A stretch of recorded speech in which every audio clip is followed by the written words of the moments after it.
আসসালামু আলাইকুম। সোশ্যাল মিডিয়াতে আমাদের পরিচিত মুখ। উনি বিভিন্ন রাজনৈতিক বিষয় নিয়ে আলোচনা করেন। আমেরিকান প্রবাসী retired lieutenant colonel Mostafiz sir. উনি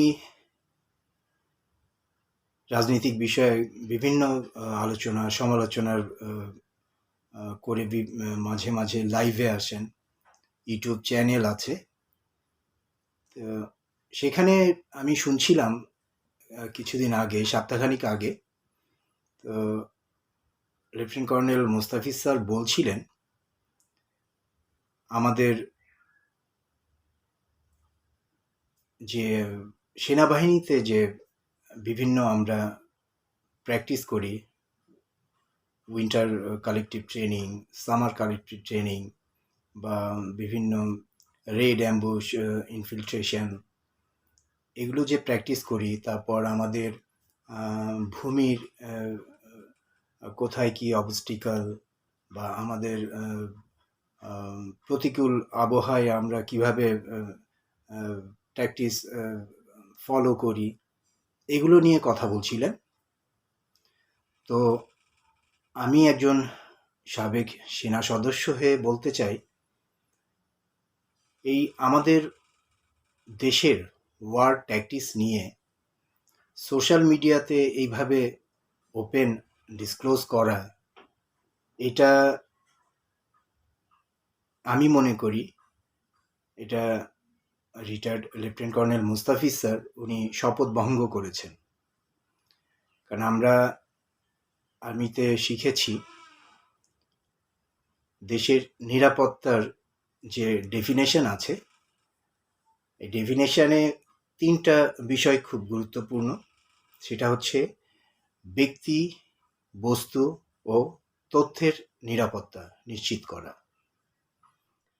আমরা আমাদের তথ্যের নিরাপত্তা যদি নিশ্চিত না করতে পারি, আর আমাদের ইন্টারনাল ওয়ার ট্যাকটিক্স সেটা যদি আমি পাবলিকলি আলোচনা করি, সেটা আমাদের কিছুটা সেনাবাহিনীর কিছুটা স্ট্রেংথ মাইনাস করে।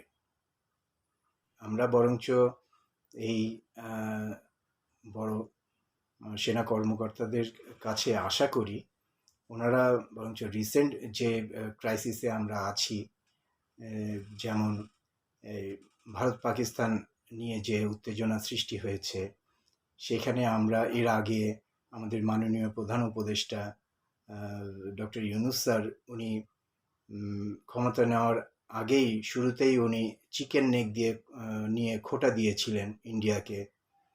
এরপর আবার বলছেন যে সেভেন সিস্টার্স ওদের কোনো জলসীমা নাই, সো আমরাই একক এখানে অধিপতি জলসীমানার।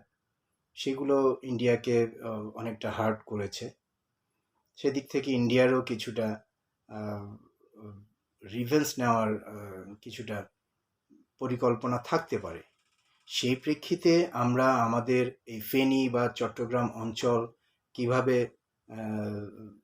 সেভ করব বা আমরা এই অঞ্চলগুলো সেভ করতে কতটা প্রস্তুত আছি, সেগুলো নিয়ে স্যার আপনি কথা বলবেন।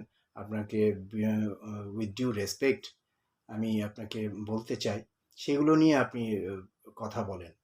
তবুও সেটা আর্মির ইন্টারনাল কিছু না, জাস্ট সাজেশন হিসাবে, যে আমরা এভাবে প্রস্তুত থাকতে পারি বা আমরা এখানে আরও স্ট্রং স্ট্রং ট্রুপস আমরা ডিপ্লয় করতে পারি, সেগুলো নিয়ে কথাটা সমীচীন। স্যার হয়তো অন্য পার্সপেক্টিভ থেকে উনি বোঝাতে চেয়েছেন, হয়তো আমার বোঝার ভুল হতে পারে। ভুল হলে আমি ক্ষমা চেয়ে নিচ্ছি। তবে আমি যতটুকু বুঝেছি ততটুকু উনি তথ্যের নিরাপত্তাটা নিশ্চিত করেন নাই। আমরা শুধু সার্ভিং আর্মি না, আমরা রিটায়ার্ড আর্মিও যতদিন থাকবো, বেঁচে থাকবো, এগুলো আমাদের মেনটেন করতে হবে দেশের স্বার্থে। জনগণের স্বার্থে। এবার অন্য প্রসঙ্গে আসি। রিসেন্ট আমরা দেখছি আমাদের বিভিন্ন মাননীয় উপদেষ্টাদের এপিএস তারা বিভিন্ন অনিয়ম দুর্নীতিতে জড়িয়ে পড়েছেন এবং এগুলো প্রমাণ হচ্ছে। এনসিপির কিছু নেতা দুর্নীতিতে জড়িয়ে পড়েছেন, সেগুলো প্রুফ পাওয়া যাচ্ছে, তাদের উপর অফিসিয়ালি ব্যবস্থা নেওয়া হচ্ছে।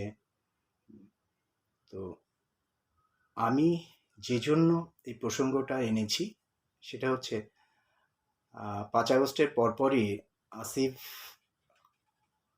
আমাদের মাননীয় উপদেষ্টা আসিফ মাহমুদ, উনি কিন্তু বলেছিলেন যে সরকারি কর্মকর্তা কর্মচারীরা তাদের নিজের সঠিক দায়িত্ব পালন করতে হবে, কেউ ব্যর্থ হলে তার উপর ব্যবস্থা নেওয়া হবে। তো এপিএস সাহেব ওনারা অনিয়ম করেছেন, দুর্নীতি করেছেন, সেটা প্রমাণ হওয়াতে তাদেরকে চাকরি থেকে অব্যাহতি দেওয়া হলো। ঠিক আছে, এটা ভালো ব্যবস্থা গ্রহণ করেছেন। তবে আমার প্রশ্ন যেখানে, এই এপিএসদেরকে এইসব অনিয়ম দুর্নীতি করতে যারা সহযোগিতা করলো, সরকারি কর্মচারী যারা,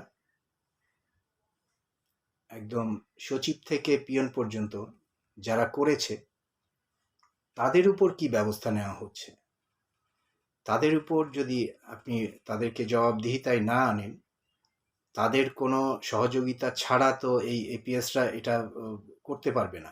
এই শত শত কোটি টাকার বাণিজ্য দুর্নীতি তারা তো করতে পারবে না। শুধু এপিএসদেরকে অব্যাহতি প্রদান করে দিলেই একটা সুষ্ঠু দৃষ্টান্তমূলক বিচার হয়ে গেল, সেটা আমরা মনে করি না। আমরা সাধারণ জনগণ চাই এই এপিএসকে যেসব সরকারি কর্মকর্তা কর্মচারী সহযোগিতা করেছে অনিয়ম দুর্নীতি করতে, তাদেরকেও জবাবদিহিতায় আনা হোক। তারা যদি কেউ অপরাধী প্রমাণ হয়, তাদেরকে দৃষ্টান্তমূলক পানিশমেন্ট দেওয়া হোক। শুধু চাকরি থেকে অব্যাহতিই না, চাকরি থেকে বরখাস্ত করে প্রয়োজন হলে সিভিল জেল দিতে হবে তাদেরকে। এই দৃষ্টান্ত যদি আপনারা স্থাপন করতে না পারেন, তবে আপনারা যেটা বলছেন যে রাজনীতির নতুন বন্দোবস্ত আপনারা নিয়ে আসবেন, সেটা কখনোই ফলপ্রসূ হবে না। আর রাজনীতির নতুন বন্দোবস্তের কথা বলে আপনারা যেসব কর্মকাণ্ড আমাদেরকে দেখাচ্ছেন, সেটাতে আমরা খুবই মর্মাহত। আমরা আপনাদের উপর কোনোভাবেই আস্থা রাখতে পারছি না।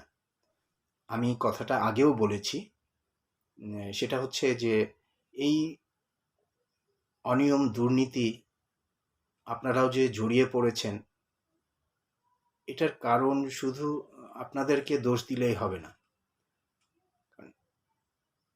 আপনারা এই 10-12 বছর থেকে আপনারা যে বড় হয়ে এখন 26, 27, 28 বছর হয়েছে, এই 15-17 বছর আপনারা শুধু দেখে এসেছেন কিভাবে অনিয়ম দুর্নীতি একটা সরকার কিভাবে স্বৈরাচারী হয়, কিভাবে দেশের ব্যাংকগুলো লুট করে নিয়ে যায়, কিভাবে বাক স্বাধীনতায় হস্তক্ষেপ করে, মানবাধিকার লঙ্ঘন করে। আপনারা সরকারের বিরুদ্ধে কেউ কিছু বলতে গেলে তাকে গায়েবী মামলা দিয়ে হয়রানি করা, এইসবই আপনারা দেখে এসেছেন, যার জন্য আপনাদের ভিতরেও এই ধরনের একটা মানসিকতা সৃষ্টি হয়েছে যে আমি ক্ষমতা পেলেই দুর্নীতি করব, কোটি কোটি টাকা ইনকাম করব, বিদেশ পাচার করব, যা খুশি তাই করব। আইন ক্ষমতায় যেহেতু আছি, আইন আমি যেভাবে বলবো সেটাই হবে।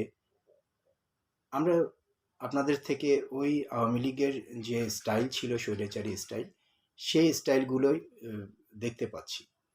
তো এটা যেহেতু আপনারা ছোট থেকে এই একটা এরকম ব্যবস্থার একটা সমাজের ভিতর বড় হয়ে উঠেছেন, সেটা আপনাদের চরিত্রেও কিছুটা তার আঁচ লেগেছে।